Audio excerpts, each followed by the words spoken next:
எனக்கு சந்தோஷம். மீண்டுமாக நெகேமியா புஸ்தகத்துக்குள்ளாக நம்ம கடந்து போகலாம். சுருக்கமான ஒரு செய்தி தான் இன்றைக்கு நான் உங்களுக்கு தருவேன். ஏன்னா பிற்பாடு நமக்கு சில்ட்ரன்ஸ் நிகழ்ச்சியுடைய பிள்ளைகளுடைய நிகழ்ச்சி நமக்கு இருக்கிறது.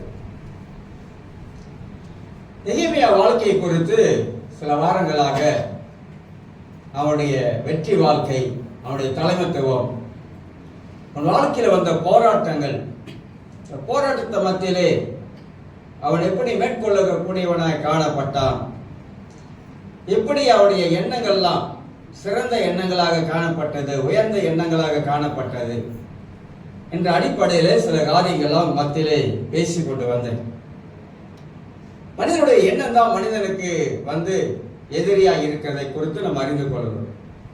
மனிதனுடைய எண்ணங்கள் எப்போதுமே வேதத்தின் அடிப்படையிலே, சத்தியத்தின் அடிப்படையிலே நாம சரியாக வைத்துக் கொள்ளும் பொழுது, நம்முடைய எண்ணங்கள் உயர்வான நிலைமையில காணப்படும் பொழுது நம்ம சிறந்த ஒரு ஆவிக்குரிய வாழ்க்கையை நம்மளால் நடத்த முடியும். ஏன்னா எல்லாமே மனதில் தான் தோன்றுகிறது. மனதின் படிதான் மனிதனுடைய வாழ்க்கை அமைஞ்சிருக்கிறது. மனதில் சிந்திக்கிற காரியம் தான் நம்முடைய வாயின் வழியாக நாம் வார்த்தைகள் மூலமாக பேச ஆரம்பிக்கிறோம். ஒரு மனிதனுடைய மனம் சரியில்லாவிட்டால் அவன் வாழ்க்கையும் திசை மாறி போகக்கூடிய பாதையாக காணப்படும். அதனால்தான் மனதை நாம சரியாக வைத்துக் கொள்ள வேண்டும். மனதிலே தேவனுடைய காரியங்களை வைத்து நாம சிந்திக்க கூடியவா இருக்க வேண்டும் என்பது குறித்து உங்க மத்தியிலே சில காரியங்களும் நான் பேசி கொண்டு அதுல 3 காரியங்களை பேசி வந்தேன். யோசுவா 1ஆம் அதிகாரம் 8ஆம் வசனத்துல வெற்றியின் ரகசியம் எங்க இருக்குன்னா தேவனுடைய வார்த்தையில தான் வெற்றியின் ரகசியங்கள் இருக்குது என்பதை குறித்து நான் பேசி வந்தேன். அதுல மட்டுமல்ல 2 காரியங்கள் சொல்லுகிறேன். வசனம் என்ன சொல்கிறது என்று யோசித்து சிந்தித்து நாம் செயல்பட வேண்டும். கடவுளுடைய வார்த்தை என்ன சொல்லுகிறது, கடவுளுடைய வார்த்தை என்ன பேசுகிறது, தேவனுடைய வார்த்தையின் மூலமாக நாம் மனதை எப்படி புதுப்பிக்க வேண்டும், புதுப்பித்துக் கொள்ள வேண்டும். ரோமர் 12:2 வாசிக்கிறோம்.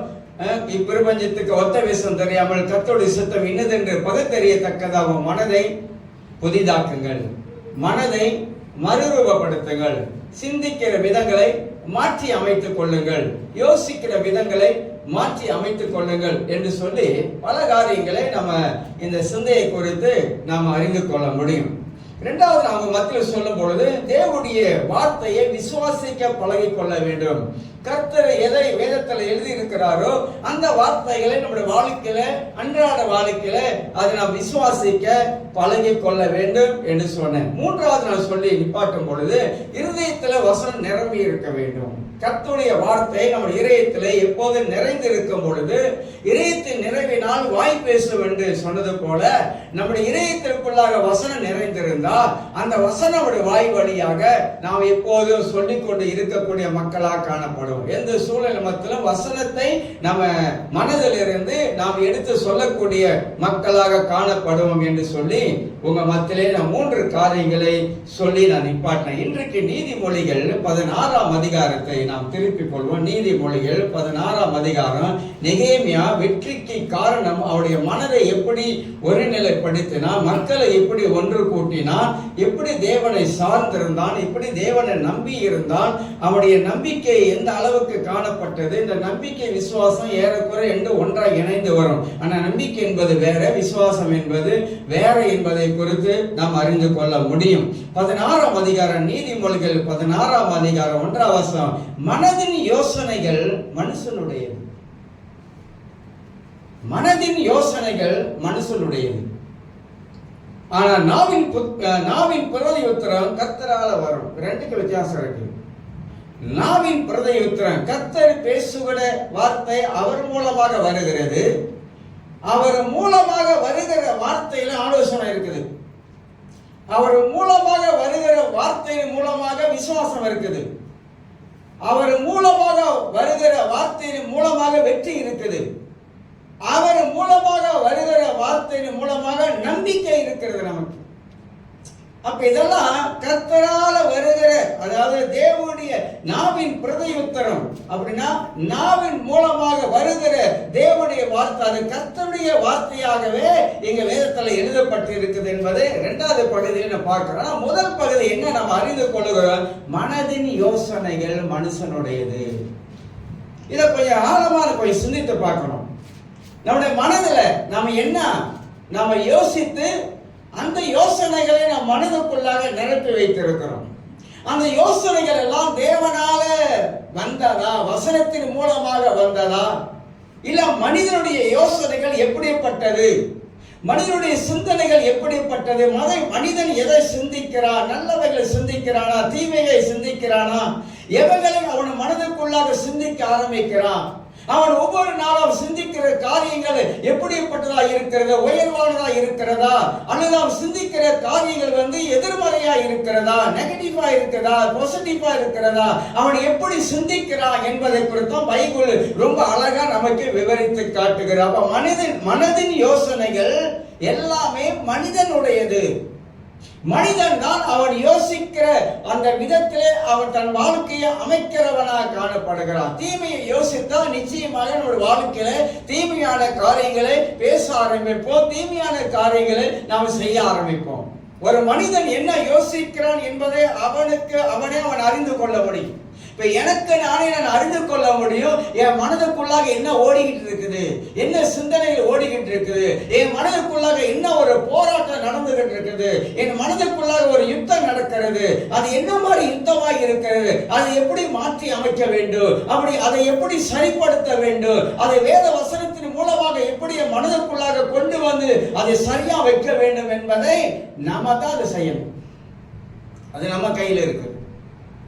நிறைய வேலைகள் நம்முடைய மனதுல வேறு வேறு விதமான எண்ணங்கள் சிந்திக்கிறோமே, அதெல்லாம் சரியான ஒரு காரியமா என்பதை நாம் யோசிப்பது நமக்கு நலமாக காணப்படும் என்பதை நாம் அறிந்து கொள்ள வேண்டும். ஆக ஒவ்வொரு நாளும் எதை சிந்திக்கிறாய் என்பதை நாம் அறிய வேண்டும். ஒவ்வொரு நாளும் ஆண்டவரே என்னுடைய மனதின் யோசனைகள் மூலமாக நான் எதை சிந்தித்துக் கொண்டு இருக்கிறேன், கவலையே நான் யோசனை பண்ணி சிந்திக்கிறேனா, இது எப்படி ஆயிருமா, அது எப்படி போயிருமா, அதை குறித்தே நான் சிந்தையா இருக்கிறேனா, அதுவே எனக்கு ஒரு பாரமா இருக்குதா, அதுவே எனக்கு ஒரு கவலையா இருக்கிறதா. சில பேருக்கு பிள்ளைகளை கொடுத்து ரொம்ப மனதில் வச்சு ரொம்ப யோசிப்பாங்க. ஏன் அப்படி யோசிக்கிறோம்? பிள்ளைகளை பெற்றோர்கள் ஆசீர்வதிக்கணும். அதுதான் பைபிளுடைய விதிமுறைப்படி பிள்ளைகள் பெற்றோர் பிள்ளைகளை ஆசீர்வதிக்கணும். ஒண்ணு. ரெண்டாவது, பெற்றோர் பிள்ளைகளுக்காக ஒவ்வொரு நாளும் ஜெபித்துக் கொண்டே வரணும். அந்த ஜெபம் ஒரு பாதுகாப்பை பிள்ளைகளுக்கு கொண்டு வரும். அந்த ஜெபம் ஒரு நாள் பிள்ளைகளை கடவுளுக்குள்ளாக வழி நடத்துவதற்கு உதவியா இருக்கும். அந்த ஜெபம் பிள்ளைகள் வழி மாறி போவதற்கு நிறைய வாய்ப்பு இருக்குது. வாலிப பருவம் என்பது அது வரும் பொழுது நிச்சயமாக அவங்களுக்கு நிறைய போராட்டம் இருக்குது, நிறைய மனதில் பிரச்சனை ஏற்படும், நிறைய காரியங்கள் வரும். ஏன்னா உலகத்துல வாழ்றதுனால அப்ப நம்ம ஜெபிக்கிற அந்த ஜெபத்தின் மூலமாக அந்த பிள்ளைகளை ஆண்டவர் வழிமாறி போகாத படிக்கு ஆண்டவர் அவங்களுக்கு ஒரு பாதுகாப்பை கொடுப்பார் என்பதை நாம் அறிந்து கொள்கிறோம். ஆக எனக்கு அருமையானவர்களே, நாம் சிந்தை எப்படி இருக்க வேண்டும் என்பதை அறிந்து கொள்ள ஒவ்வொரு நாளும் எதை சிந்திக்கிறோம், எதை குறித்து கவலைப்படுகிறோம், எதை குறித்து போராட்டமாக வாழுகிறோம், இந்த போராட்டமான வாழ்க்கை எனக்கு வேண்டாம் ஆண்டவரே எடுத்துக்கொள்ள அப்படி ஜெபிக்கிறோமா? மூக்குனா சளி இருக்கும். வாழ்க்கை இந்த உலகத்துல மனிதன் வாழுகிற இந்த வாழ்க்கை அது ஒரு ஞானம் உள்ள வாழ்க்கை. நம்ம ஞானமா வாழாவிட்டா நிறைய பிரச்சனைகளை சந்திப்போம். அதுதான் வேதம் நமக்கு கொடுக்கப்பட்டிருக்கிறது. பைபிள் முழுவதும் நன்றாக வாசித்து பார்த்தா தேவனுடைய ஆலோசனைகள் எல்லாம் வேதத்திலிருந்து அற்புதம் வெளிப்படுது. அந்த ஆலோசனைப்படி நம்ம நடக்காமல் போவதனால தான் நிறைய தொல்லைகள் நமக்கு ஏற்படுகிறது. இஸ்ரவேல் ஜனங்க 40 வருஷம் வனாந்தரத்தில் தான் போனாங்க.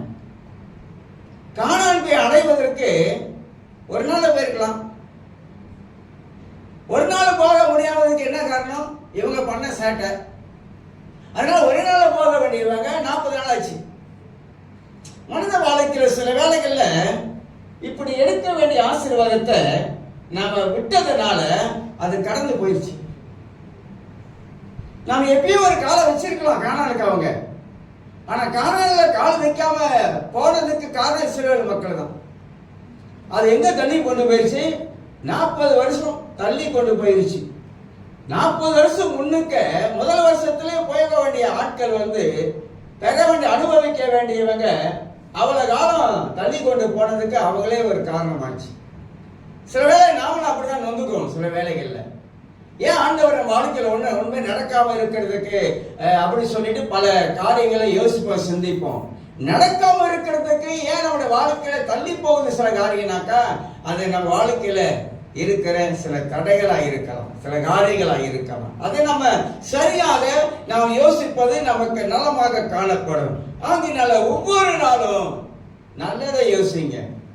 காலையில் எழுந்தவுடன், பொழுது விடிந்தவுடன் வேற எண்ணமெல்லாம் வரவே கூடாது. ஆண்டவரே தான் ஒரு ஊழியக்காரர் சொல்றாரு, பெட்டில் படுத்து கொண்டு எழுந்த உடனே பூமியில கால் வைப்பதற்கு முன்பதாகவே கடவுளுக்கு நன்றி சொல்ற. ஆண்டவரே இன்னைக்கு தந்த ஜீவனுக்காக நன்றி.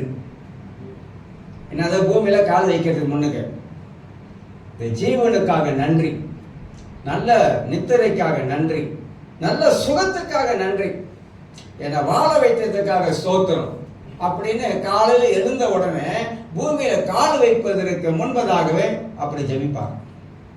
நாம பூமியில தூங்கி எந்திரிச்ச உடனே பூமியில காலை வச்சுட்டு உடனே ஓடி போய் கோப்பியை கலக்கி அப்புறம் இல்லைன்னா என்ன பண்ணும், நேரா போயிட்டு ஒரு வந்தானமையை அடிச்சுட்டு அப்புறம் வேலைக்கு அப்படியே போயிடும்.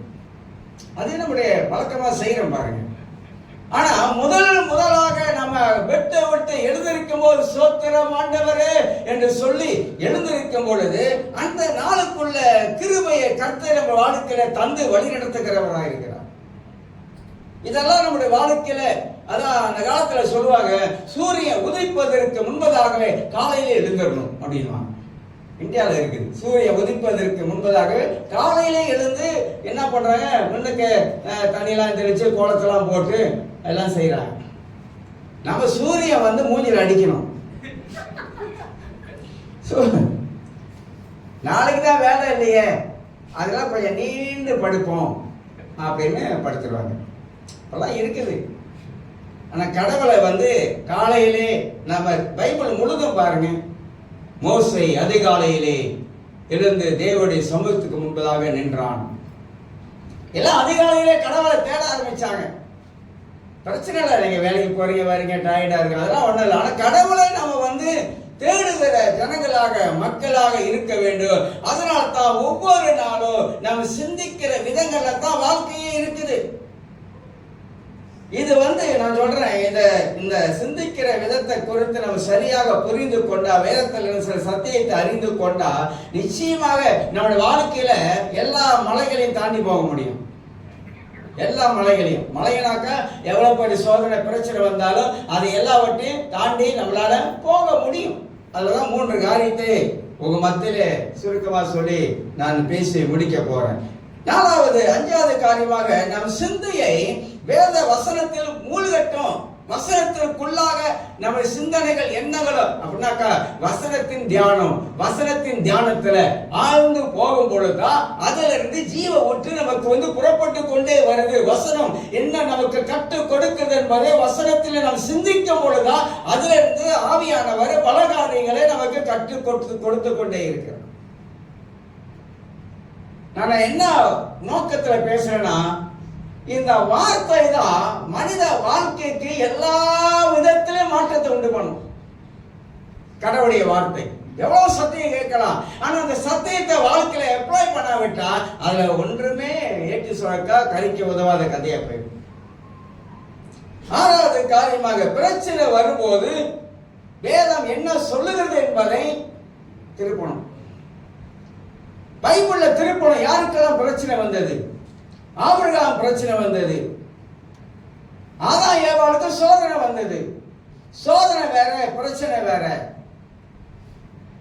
பரீட்சை வேற, இதெல்லாம் வித்தியாசம் இருக்குது. பரீட்சை வேற, சோதனை வேற, இப்படி பல காரியங்களே பைபிள்ல கலந்து இருக்குது. இப்ப அந்த நேரத்துல நம்ம என்ன செய்ய வேண்டும்? யோபுக்கு சாத்தானால சோதிக்கப்பட்டது யோபுக்கு தெரியாது.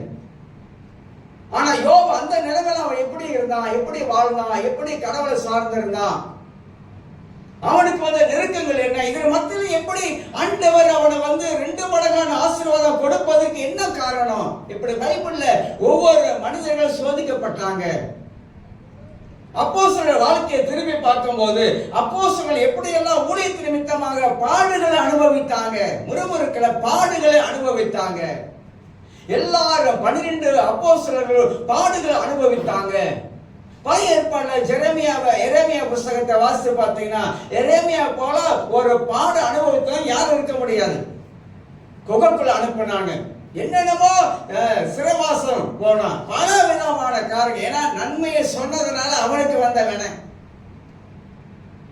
அவன் எப்ப பார்த்தாலும் பாபிலோன் வர போறாங்க, பாபிலோன்ல வர போறாங்க, உங்களை சிறைப்பிடிச்சிட்டு போக போறாங்க, சிறைப்பிடிச்சிட்டு போக போறாங்க சொன்ன பாவனா அவனை பயங்கரமான ஒரு சோதனைக்குள்ளாக அவன் கடந்து போகிற மனுஷனா காணப்பட்டான். நான் என்ன சொல்ல வரேன்னா, இவங்க எல்லாம் எப்படி கடவுளுக்குள்ளாக நின்னாங்க, அதுக்கு மனதுதான் காரணம், எண்ணம். அந்த சூழ்நிலையில கர்த்தரே தெய்வம், பாகால் தெய்வமா, இஸ்ரவேலின் தேவன் தெய்வமா? எலியா சொல்லுகிறான், எது தெய்வமா இருக்கிறது? அவர்தான் ஆண்டவராக. எலியாவுடைய சவால் வேற. ஏன்னா ஜெபம் பண்ணியும் அடைச்சிட்டான், பணியும் வரக்கூடாது, ஒன்றும் வரக்கூடாது, எல்லாத்தையும் அடைச்சிட்டான். ஏன் அப்படி செஞ்சா தெரியுங்களா?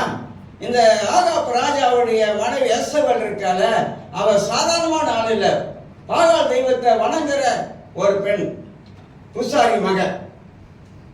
இஸ்ரவேல் தேவனை ஆராதித்தவன் போய் அங்க போய் திருமணம் பண்ணதுனால இப்ப நீ நான் ஒண்ணு வாயில மண்ணுன்ற கதையாச்சு.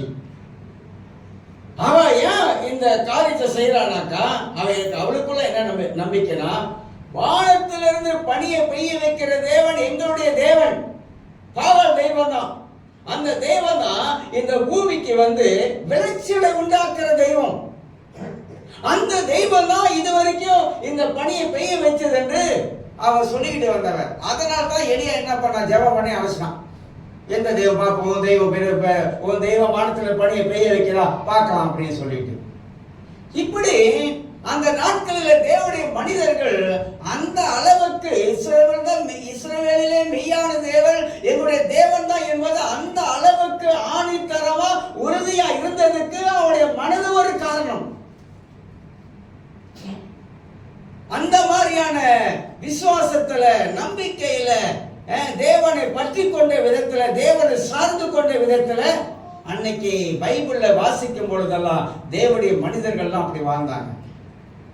அதனால்தான் எபிரேயர் 11ஆம் அதிகாரத்துல ஒரு விசுவாச பட்டியலே வாசிக்கிறோம்.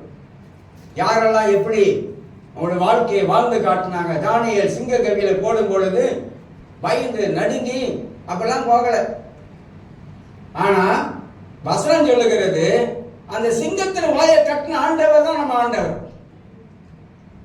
அப்ப இதெல்லாம் நம்முடைய மனதுக்குள்ளாக, இந்த வார்த்தையெல்லாம் சம்பவம் எல்லாம் நம் மனதுக்குள்ளாக கொண்டு வர வேத வசனம் என்ன சொல்லுகிறது, பிரச்சனை வரும் பொழுது வேத வசனம் என்ன போதிக்கிறது என்பதை அறிந்து தேவ சமூகத்தில் உட்கார்ந்து நாம ஜெபிக்கும் பொழுதுதான் கர்த்தர் அந்த பிரச்சனைக்கெல்லாம் ஒரு தீர்வை நமக்கு கொண்டு வரக்கூடியவராய் காணப்படுவார். இதெல்லாம் நம்ம கற்றுக்கொள்ள வேண்டும். குழந்தையா இருக்கும்போது குழந்தையா இருக்கும். பவுல் சொல்றாரு, குழந்தையா இருக்கும்போது குழந்தை, உண்மைதான். ஆனா அந்த குழந்தை பருவத்தை விட்டு நான் வளர்ந்து வரும் பொழுது நாம் குழந்தை இல்லை, இப்ப வளர்ந்த பருவத்துல வளர்ந்த மனிதனாக இருக்கிறோம். அப்ப அந்த வளர்ந்த மனிதனுக்கு ஆவிக்குரிய முதிர்ச்சி இருக்கணும். ஆவிக்குரிய முதிர்ச்சி, இந்த ஆவிக்குரிய முதிர்ச்சி தான் நம்முடைய மனதில் இருக்கிற பல காரியங்களை வெட்டி எறிகிறது, சிந்திக்கிற காரியங்களை வெட்டி எறிகிறது. அப்ப இந்த முதிர்ச்சி வர நாம எப்படி ஆக வேண்டும், என்ன மாதிரி ஆக வேண்டும்? ஒரு பாஸ்டர் சொல்லிட்டு இருக்கும்போது சொன்னார். அப்ப நான் சொன்னேன், நம்ம வளர வளர வளர வளர நம்ம வயசு வளர்ந்து போகுது, வயசு கூடுகிறது.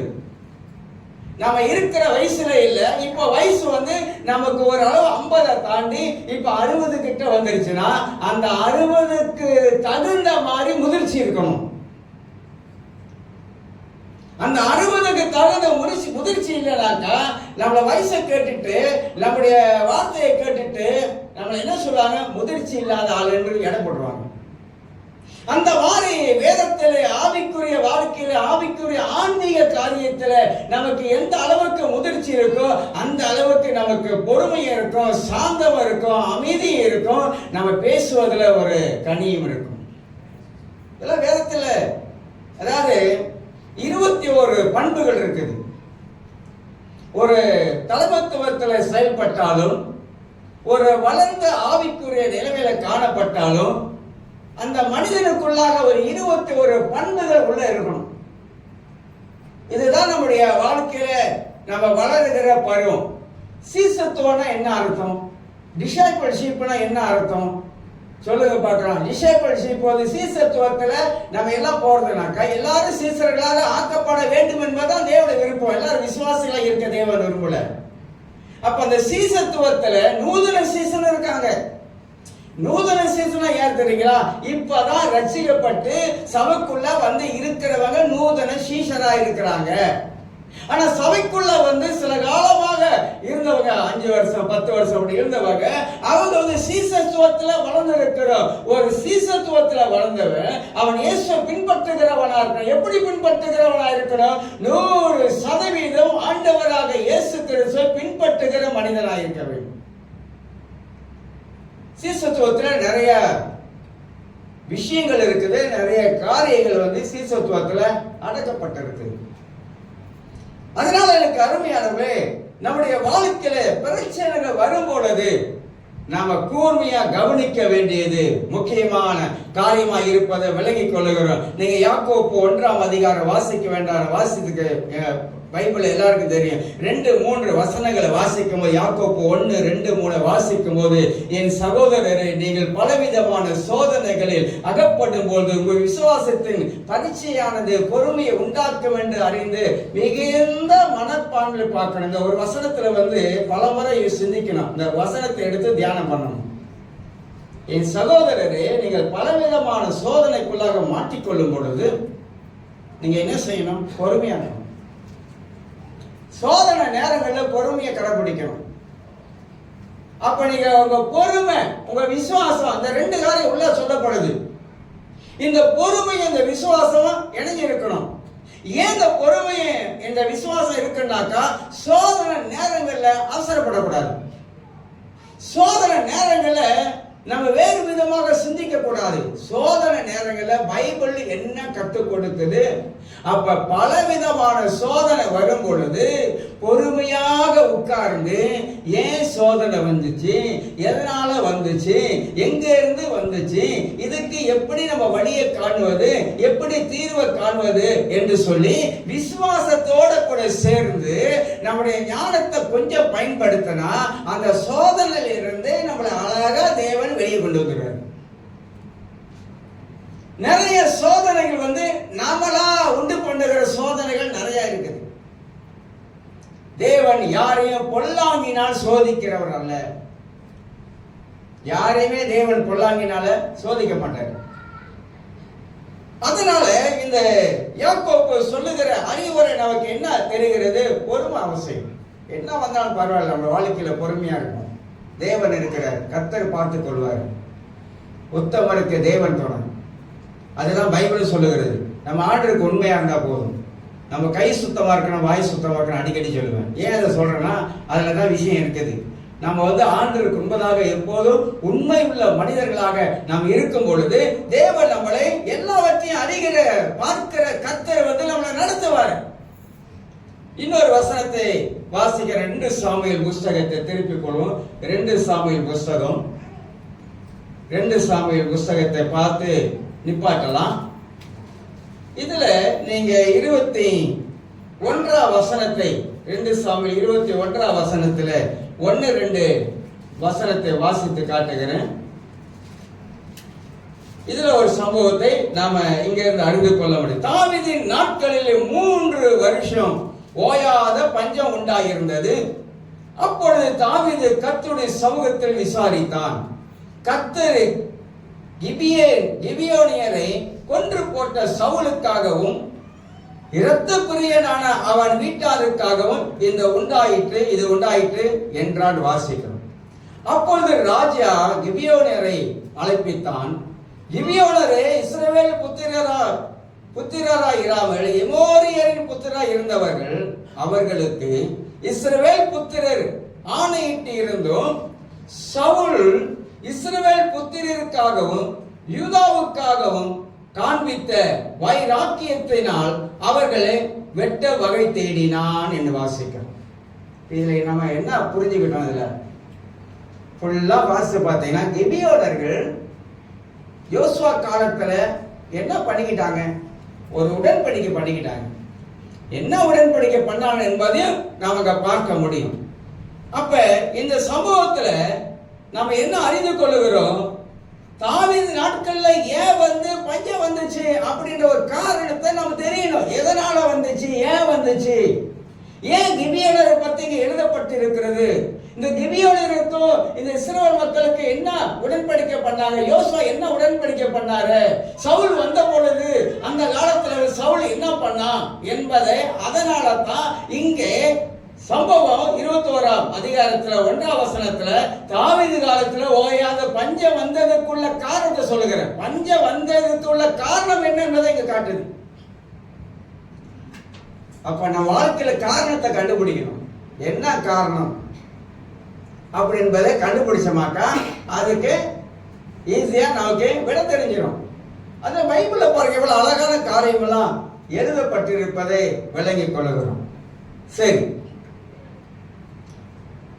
வாழ்க்கையில எல்லாவற்றையும் சமாளிக்குவதற்கு 3 காரியங்கள் தேவை. ஆமாவா? ஆமா. வாழ்க்கைனா நம்ம பிறந்து வளர்ந்ததுல இருந்து பல காரியங்களை சமாளிக்க வேண்டியது இருக்குது. பல காரியங்களை நம்ம போராடி ஜெயிக்க வேண்டியது இருக்குது. பல காரியங்களை மேற்கொள்ள வேண்டியது இருக்குது. இதெல்லாம் நம்முடைய வாழ்க்கையில நாம செய்யணும். அப்படின்னாக்கா 3 காரியத்தை சொல்றேன். 1, தமிழ்ல நினைக்கிறவங்க நினைச்சிடாதீங்க, தன்னம்பிக்கைன்னு சொல்லுவாங்க. அப்படிதாங்களே, தன்னம்பிக்கை. தன்னம்பிக்கை என்பது பைபிள்ல தான் இருக்குது. இந்த தன்முனை பயிற்சி அதெல்லாம் சொல்ல வரல. நமக்குள்ளாகவே ஒரு நம்பிக்கை வரணும். நமக்குள்ளாகவே ஒரு நம்பிக்கை எழும்பணும். இப்ப படிப்புல படிக்கிறாங்க, அவங்களுக்குள்ளாக ஒரு நம்பிக்கை இருக்கணும். நிச்சயமாக இந்த படிப்புல நான் நிச்சயமாக நான் பட்டம் பெறுவேன் அப்படின்ற அந்த தன்னம்பிக்கைக்குள்ளாக அவங்க வளர்த்து கொள்ள வேண்டும். அந்த தன்னம்பிக்கை அவங்களை உயர்வான ஒரு இடத்துக்குள்ள கொண்டு போயிடும். அதனால்தான் நம்பிக்கையை பத்தி பைபிள்ல நிறைய எழுதப்பட்டு இருக்குது. இந்த நம்பிக்கை எப்படி வருதுங்களா? மனதின் மூலமாக வருகிறது. மனதின் மூலமாகத்தான் நமக்குள்ள ஒரு தன்னம்பிக்கை இல்லை, என்னால முடியும், நிச்சயமாக என்னால முடியுன்ற அந்த மனது சொல்லுகிறது. என்னால முடியும் என்ற காரியத்தை மனதுதான் சொல்லுது. அதனால்தான் அந்த மனது அபார சக்தி வாய்ந்தது. அப்ப எனக்குள்ளாக தன்னம்பிக்கை எப்படி வளர்த்து கொள்றது? அதுக்கு வேதனை ஆதாரம். அந்த தேவனை சார்ந்து இருக்கிற நம்முடைய வாழ்க்கையில அந்த நம்பிக்கையை நம்ம வாழ்க்கையில வளர்த்து கொள்ளும் பொழுது அந்த நம்பிக்கையை நம்முடைய வாழ்க்கையில பெரிய ஒரு ஜெயத்தை கொண்டு வரும். கடவுளை நம்பாதவன் அறகுறைய நம்புறவங்க முடியாது. கடவுளை நம்பினா 100%, 110% நம்பணும். அதான் நம்பிக்கை. பாதி நம்புறது இல்லை. அவர் செய்வாரா? அவர் நடத்துவாரா? முடியுமா? முடியாதா? எவ்வளவுதானா வாழ்க்கை? இதுக்கு மேல தாண்டி போக முடியாதா? அப்படின்றதெல்லாம் மனிதனுடைய மனது சொல்லுது. ஆனா வேதத்தை வாசித்து பார்த்தா தேவன் அப்படி சொல்ல, உன்னை ஆசீர்வதிப்பேன். தனிப்பட்ட மனிதனுக்கு சொல்லப்பட்ட காரியங்கள். ஆபிரகாமுக்கு ஆண்டவர் சொன்னாரு, நான் உன்னை பெரிய ஜாதியாக்குவேன் அப்படின்லாம் சொல்லிட்டாரு. இப்ப அவனுக்குள்ளாக இந்த தன்னம்பிக்கை எப்படி வரும்? வெளியே கொண்டாந்து கை பிடிச்சி மேல பாரு, கீழே பாரு, எல்லாத்தையும் பாரு, எல்லாம் வானத்து நட்சத்திரங்களை போல நம்ப முடியாத ஒரு காரியத்தை ஆண்டவர் சொல்றாரு. அவனுக்குள்ளாக ஆழமான ஒரு நம்பிக்கை உள்ள போடுறாரு. குழந்தை எல்லாம் ஒண்ணும் இல்ல, 99 வயசு, யாராளுக்கு 90 வயசு, ஒன்னும் நடக்காத ஒரு காரியம். நடக்காத ஒரு காரியத்தை நடக்கும்னு சொல்றாரு. முடியாத ஒரு காரியத்தை முடியும்னு சொல்றாரு ஆண்டவர். அதுதாங்க நம்ம வாழ்க்கையில வார்த்தையின் மூலமாக வாழ்க்கையை கட்டுவது, வார்த்தையின் மூலமாக மனதை திருப்பி அமைத்துக் கொள்வது, வார்த்தையின் மூலமாக தேவன் செய்வார் என்பதை உறுதி அமைப்பது. அந்த வார்த்தையில தான் எல்லாமே அடங்கி இருக்கு. அதை ஒன்னோடு நிப்பாட்டுகிறேன். நம்பிக்கை மனிதனுக்கு, யானைக்கு தும்பிக்கை அப்படின்னு சொல்லுவாங்க.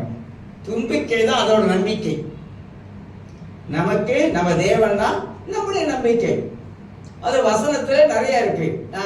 இன்னொரு காரணம் சொல்லி முடிக்கிறேன். யார் ஒருவர் அதிகமா வேதத்தை புரட்டுறாங்களோ, அதிகமா வேதத்தை படிக்கிறாங்களோ, அவங்களுக்குள்ளாக இந்த நம்பிக்கை அந்த அளவுக்கு வரும். சம்பவங்கள்லாம் பார்க்கும் பொழுது. ஏன்னா வேதம் தேவனுடைய வார்த்தை. பலர் காரணம் சொல்றாங்க, பல விதமா சொல்றாங்க. ஆனா நான் சொல்றேன், வேதம் எல்லாம் தேவ ஆவியினாலே எழுதப்பட்ட தேவனுடைய வார்த்தை. அந்த வார்த்தையில கொஞ்சம் கவனம் செலுத்தி நான் வாழ்க்கையை உள்ள கொண்டு வந்தமாக நிச்சயமாக எல்லா காரியமும் திருப்பு முனையை கொண்டு வந்துருவார் ஆண்டவர்.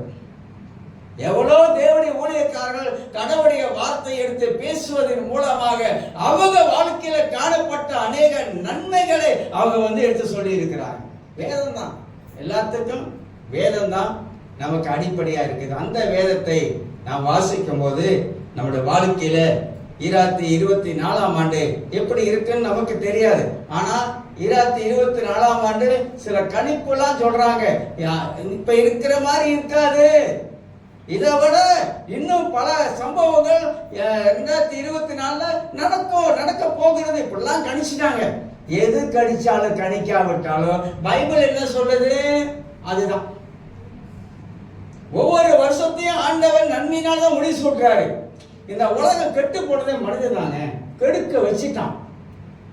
உலகத்தை ஆண்டவர் நல்லதான் படைச்சாரு, எல்லாம் நல்லதா இருந்துச்சு. இயற்கையை கெடுத்தது யாரு? மனுஷன். நீ கெடுத்து போட்டு இப்ப கடவுள்கிட்ட போய் நம்ம ஆண்டவரே இப்படி ஆச்சுன்னு சொன்னாங்க என்ன சொல்றது? கடவுளை இது பண்ணாரு. இயற்கையை கெடுத்ததுனால தான் சுனாமி வருது, இயற்கையை கெடுத்ததுனால தான் இன்னைக்கு சீர் அழிவு. உலகத்துல எங்க பார்த்தாலும் இந்த காற்றுல அடிச்சுட்டான். அப்புறம் காத்து அடிக்காம வேற என்ன அடிக்கும்? தென்றல் அடிக்கும். சொல்லுங்க. இயற்கையில மலேசியால எடுத்துக்கிட்டா எங்குமோ காற்று அடிச்சுட்டான் தெரியுங்களா? இப்ப காத்து இந்த மலேசியா நாடு காத்தை அடிக்க முடியாத அளவுக்கு அவ்வளவு பெரிய பாதுகாப்பு இருக்கு, சுத்தி மலை. அப்ப இயற்கை யார் அழிக்கிறா? நீ அழிக்கிற. ஆண்டவர் படைத்த உலகத்துக்கு விரோதமாக மனிதன் இயற்கை மூலமா பல காரியம் செய்யறான். அனுப்புறான் சங்கரபாய் அதை அனுப்புறான், இதை அனுப்புறான், எல்லாத்தையும் அனுப்பி எல்லாத்தையும் உறுப்பிடம் ஆக்கிட்டான். சூரியன் அது லேசா என்னாச்சு? இப்ப உஷ்ணம், ரொம்ப உஷ்ணம். இதுக்கு முன்ன இருந்துச்சா? இல்லையே. ஏன் இப்ப மட்டும் அடிக்கிறதுக்கு என்ன காரணம்? எல்லாம் மனிதனே காரணமாயிட்டாங்க. அதனால நம்ம தேவன் நல்லவர், நம்மளை ஏதோ பூமியில வச்சு வாழ வச்சிருக்கிறாரு. எல்லாத்தையும் உண்டாக்கிய ஆண்டவருக்கு நன்றி சொல்லிட்டு ஞானமாய் வாழ பழகி கொள்ள வேண்டும். எல்லாரும் எழுந்திருக்கோம். ஸ்தோத்திரம் ஆண்டவரே. தகப்பனை நன்றியோடு துதிக்கிறோம் அப்பா, உன் நாமத்தை உயர்த்துகிறோம். எனக்கு அருமையானவர்களே, மனதில் தான் மனிதனுடைய வாழ்க்கையே நடக்குது. மனதில் தான் மனிதன் அதிகமாக சிந்திக்கிறான். மனதின் யோசனை மனிதன் என்னெல்லாம் மனதுக்குள்ள போடுகிறானோ அதுதான் அவருடைய வாழ்க்கையாக மாறப்படுது என்பதை நாம் விளங்கிக் கொள்ளும்.